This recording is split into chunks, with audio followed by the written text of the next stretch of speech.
ಸ್ನೇಹಿತರೆ, ನಮ್ಮ ವಿಡಿಯೋ ನೋಡುತ್ತಿದ್ದರೆ ದಯವಿಟ್ಟು ನಮ್ಮ ಚಾನೆಲ್ ಅನ್ನು ಸಬ್ಸ್ಕ್ರೈಬ್ ಮಾಡಿ. ನಿಮ್ಮ ಬೆಂಬಲವೇ ನಮ್ಮ ಶಕ್ತಿ. ಪ್ರತಿಯೊಂದು ಸಬ್ಸ್ಕ್ರಿಪ್ಷನ್ ನಮ್ಮನ್ನು ಇನ್ನಷ್ಟು ಉತ್ತಮ ವಿಷಯಗಳನ್ನು ತಯಾರಿಸಲು ಪ್ರೇರೇಪಿಸುತ್ತದೆ. ಹಾಗಾಗಿ ಸಬ್ಸ್ಕ್ರೈಬ್ ಮಾಡುವುದನ್ನು ಮರೆಯಬೇಡಿ. ನಮಸ್ಕಾರ ಗೆಳೆಯರೇ, ದೇಶ ಪ್ರೇಮಿಗಳೇ, ನಮ್ಮ ಯೂಟ್ಯೂಬ್ ಚಾನಲ್ಗೆ ಸ್ವಾಗತ ನಿಮಗೆ.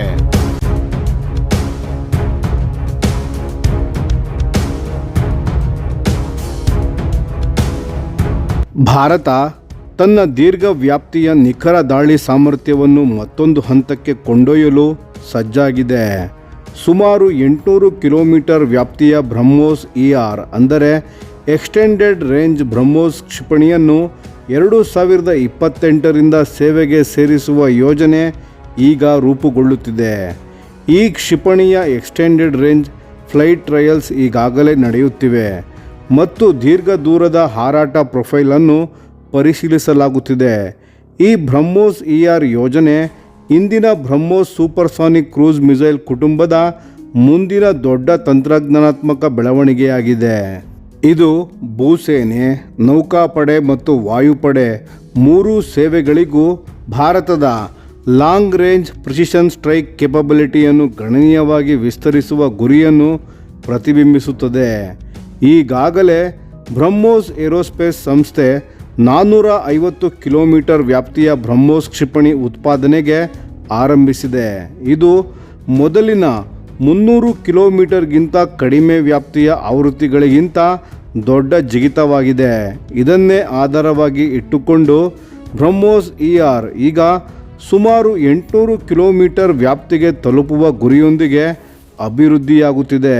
ಇದರಲ್ಲಿ ವಿಶೇಷ ಅಂಶಗಳು ಏನೆಂದರೆ, ಈ ದೀರ್ಘ ವ್ಯಾಪ್ತಿಯಲ್ಲಿಯೂ ಬ್ರಹ್ಮೋಸ್ನ ಸೂಪರ್ಸಾನಿಕ್ ವೇಗ, ಅತ್ಯುನ್ನತ ನಿಖರತೆ ಮತ್ತು ಭೂಮಿ, ಸಮುದ್ರ ಮತ್ತು ವಾಯು ಎಲ್ಲ ಪ್ಲ್ಯಾಟ್ಫಾರ್ಮ್ಗಳಿಂದ ಹಾರಿಸುವ ಸಾಮರ್ಥ್ಯವನ್ನು ಕಾಪಾಡಿಕೊಳ್ಳಲಾಗುತ್ತಿದೆ. 800 ಕಿಲೋಮೀಟರ್ ವ್ಯಾಪ್ತಿಯ ಬ್ರಹ್ಮೋಸ್ ಗೆ ಭಾರತೀಯ ನೌಕಾಪಡೆ ಮತ್ತು ಭೂಸೇನೆ ಎರಡರಿಂದಲೂ ಬಲವಾದ ಬೆಂಬಲವಿದೆ. ಭಾರತೀಯ ನೌಕಾಪಡೆಗೆ ಈ ಎಕ್ಸ್ಟೆಂಡೆಡ್ ರೇಂಜ್ ಒಂದು ಮಹತ್ವದ ಫೋರ್ಸ್ ಮಲ್ಟಿಪ್ಲೇಯರ್ ಆಗಿದೆ. ಇದರಿಂದ ನೌಕಾ ಯುದ್ಧನೌಕೆಗಳು ಮತ್ತು ಕರಾವಳಿಯ ಬ್ಯಾಟರಿಗಳು ಶತ್ರು ಆಸ್ತಿಗಳನ್ನು ಬಹಳ ಆಳವಾದ ಕಂಟೆಸ್ಟೆಡ್ ವಾಟರ್ಸ್ ಒಳಗೂ ಅಪಾಯದ ಒಳಗೆ ತರುವ ಸಾಮರ್ಥ್ಯ ಪಡೆಯುತ್ತವೆ. ಅಂದರೆ ಸಿ ಡಿನೈಲ್ ಮತ್ತು ಲಾಂಗ್ ರೇಂಜ್ ಮೆರಿಟೈಮ್ ಸ್ಟ್ರೈಕ್ ಕ್ಷೇತ್ರದಲ್ಲಿ ಭಾರತದ ಹಿಡಿತ ಇನ್ನಷ್ಟು ಬಲವಾಗುತ್ತದೆ. ಭಾರತೀಯ ಭೂಸೇನೆಗೆ ಬಂದರೆ ಈ ಎಕ್ಸ್ಟೆಂಡೆಡ್ ರೇಂಜ್ ಬ್ರಹ್ಮೋಸ್ ತಕ್ಷಣದ ಟ್ಯಾಕ್ಟಿಕಲ್ ಝೋನ್ಗಿಂತ ಬಹಳ ದೂರದಲ್ಲಿರುವ ಹೈ ವ್ಯಾಲ್ಯೂ ಟಾರ್ಗೆಟ್ಸ್ಗಳ ಮೇಲೆ ದಾಳಿ ಮಾಡುವ ಸಾಮರ್ಥ್ಯ ನೀಡುತ್ತದೆ. ಇದರಿಂದ ಭಾರತದ ಡಿಟರೆನ್ಸ್ ಸ್ಟ್ರೆಂತ್ ಹೆಚ್ಚಾಗುತ್ತದೆ ಮತ್ತು ಡೀಪ್ ಸ್ಟ್ರೈಕ್ ಕೆಪಬಿಲಿಟಿ ಇನ್ನಷ್ಟು ದೃಢವಾಗುತ್ತದೆ. ಇದೇ ಸಮಯದಲ್ಲಿ ಭಾರತೀಯ ವಾಯುಪಡೆಗಾಗಿ ಸುಮಾರು 2.5 ಟನ್ ತೂಕದ ಲೈಟರ್ ಬ್ರಹ್ಮೋಸ್ ವೇರಿಯಂಟ್ ಅಭಿವೃದ್ಧಿ ಮಾಡುವ ಯೋಜನೆಯು ನಡೆಯುತ್ತಿದೆ. ಈ ಆವೃತ್ತಿ ವಿಶೇಷವಾಗಿ ಏರ್ ಲಾಂಚ್ ಆಪರೇಷನ್ಸ್ಗೆ ಆಪ್ಟಿಮೈಸ್ ಮಾಡಲಾಗುತ್ತದೆ. ಕಡಿಮೆ ತೂಕದಿಂದ ಫೈಟರ್ ಏರ್ಕ್ರಾಫ್ಟ್ಗಳೊಂದಿಗೆ ಇಂಟಿಗ್ರೇಷನ್ ಸುಲಭವಾಗುತ್ತದೆ ಮತ್ತು ಪೇಲೋಡ್ ಹಾಗೂ ರೇಂಜ್ ನಡುವಿನ ಬೆಟರ್ ಟ್ರೇಡ್ ಆಫ್ ಸಾಧ್ಯವಾಗುತ್ತದೆ. ಇದರಿಂದ ವಾಯುಪಡೆಗೆ ಆಪರೇಷನಲ್ ಫ್ಲೆಕ್ಸಿಬಿಲಿಟಿ ಬಹಳಷ್ಟು ಹೆಚ್ಚಾಗಲಿದೆ.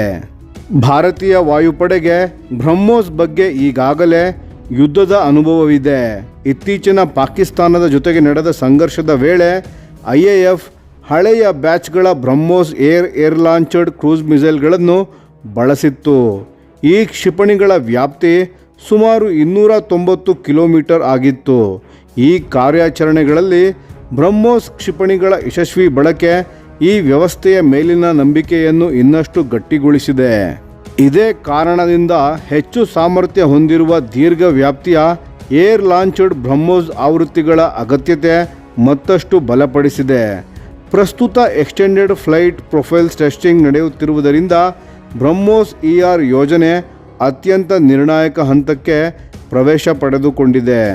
ಎಲ್ಲ ಸಮಯ ರೇಖೆಗಳು ಸರಿಯಾಗಿ ನಡೆದರೆ 2028ರಿಂದ ಬ್ರಹ್ಮೋಸ್ ಸೇವೆಗೆ ಸೇರುವುದು ಭಾರತದ ಸ್ಟ್ರೈಕ್ ಡಾಕ್ಟರಿನ್ನಲ್ಲಿ ದೊಡ್ಡ ಬದಲಾವಣೆಯಾಗಲಿದೆ. ಇದರಿಂದ ಭಾರತಕ್ಕೆ ಆಳವಾದ, ವೇಗವಾದ ಮತ್ತು ಹೆಚ್ಚು ಸರ್ವೈವಬಲ್ ಪ್ರಿಸಿಷನ್ ಅಟ್ಯಾಕ್ಗಳಿಗೆ ಭೂಮಿ ಹಾಗೂ ಸಮುದ್ರ ಎರಡೂ ಕ್ಷೇತ್ರಗಳಲ್ಲಿ ನಡೆಸುವ ಸಾಮರ್ಥ್ಯ ಲಭ್ಯವಾಗುತ್ತದೆ.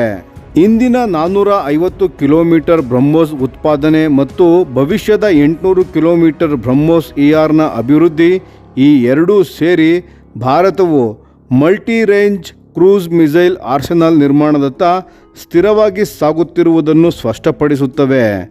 ಪ್ರಾದೇಶಿಕ ಭದ್ರತಾ ಸವಾಲುಗಳು ಬದಲಾಗುತ್ತಿರುವ ಸಂದರ್ಭದಲ್ಲಿ ಭಾರತ ತನ್ನ ದೀರ್ಘ ದೂರದ ನಿಖರ ದಾಳಿ ಶಕ್ತಿಯನ್ನು ತಂತ್ರಜ್ಞಾನಾತ್ಮಕವಾಗಿ ಮತ್ತಷ್ಟು ಬಲಪಡಿಸುತ್ತಿದೆ.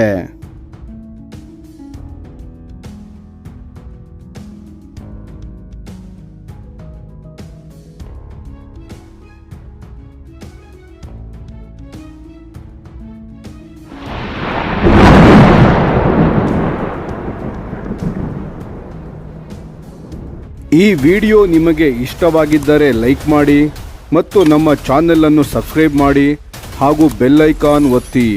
ಯಾವ ಅಪ್ಡೇಟ್ಗೂ ಮಿಸ್ ಆಗಬೇಡಿ. ಡಿಫೆನ್ಸ್ ಸುದ್ದಿಗಳನ್ನು ತ್ವರಿತವಾಗಿ ಪಡೆಯಿರಿ. ನಿಮ್ಮ ಬೆಂಬಲವೇ ನಮ್ಮ ಶಕ್ತಿ. ಭಾರತ ಬಲಿಷ್ಠವಾಗಲಿ ಎಂದು ಆಶಿಸುತ್ತಾ ಭಾರತ ಮಾತೆಗೆ ಜೈ. ಧನ್ಯವಾದಗಳು.